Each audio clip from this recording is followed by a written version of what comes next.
We are live from the University of Miami. This is a Motor City Mad Mile show. My name is Scott Morganroth. Please be joined by Brian Baldinger. I know this guy from the NFL Network. Yep. He is good, knows a lot.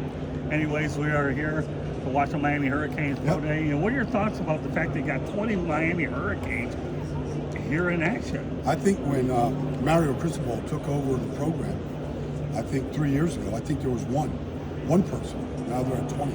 And real prospects, though. I mean, you're looking at Xavier Restrepo and Jacoby George over there. I mean, you know, real prospects, not just Cam, but offensive line, defensive line, linebackers. I mean, it's the program is being built the right way. Many years ago, when Jim Kelly suffered that severe shoulder injury, he was able to improve his draft stock by being at a pro day. So how valuable, Brian, are pro days for a player, even if they can't play in some of the all-star games as well as the combine? Well, I think it's another way to evaluate people and evaluate players. I like to see quarterbacks throw the ball like live. I like to see the ball come out of their hands and how it spins and the velocity. That's things that you can't always see on film. So I think they're valuable. Just watching, you know, if anybody's just watching Cam right now, he's very easy interacting with fans, with his teammates, you know, with scouts, general managers. I mean, he just seems like those are the kind of things you can kind of pick up on, just how he handles himself. What are your thoughts about the job that Mario Cristobal has done with the Miami Hurricanes program? A guy that's won everywhere he's gone. We saw what he did at FIU and then Oregon. Now he's working his magic here in Coral Gables. Well, he's recruiting. You got to win the recruiting wars, and so it's got to be the right type of kid. He's got a lot of kids that followed him from Oregon down here. You know, he's obviously Florida is a big hot spot for players, but it's got to be the right type. They practice hard. They expect a lot from their players. They like to develop their players. It's probably not for everybody, but you're going to improve as a player. And if you want to improve and have a chance to go to the next level, this is a good spot to come. 2 or 3 more questions real quickly. Number one, the NIL and the transfer portal.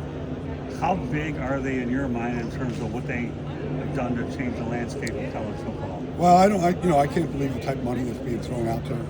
I believe in rewarding production, and I think a lot of these kids are being offered a lot of money without having to prove themselves, and I don't think that's a good path to go down.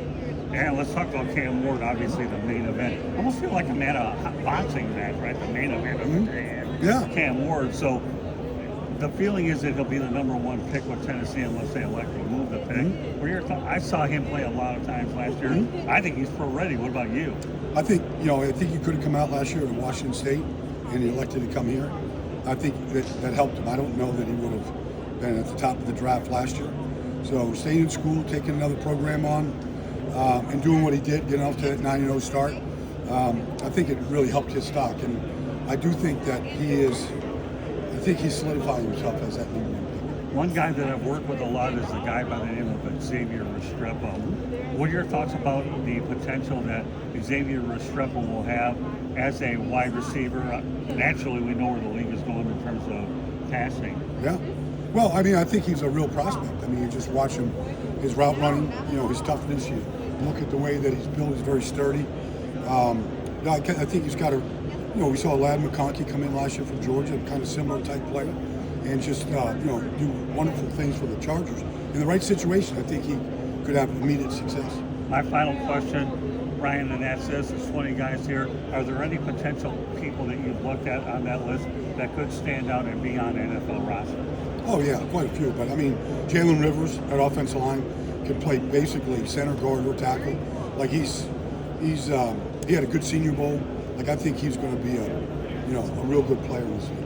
All right. Well, I want to thank Brian Baldinger for coming on the Motor City Mad Mile show. Brian, I've always watched you on TV, and I can't thank you very much for My pleasure. God bless, and keep up the good work. Thanks, Scott. Thank you. Okay.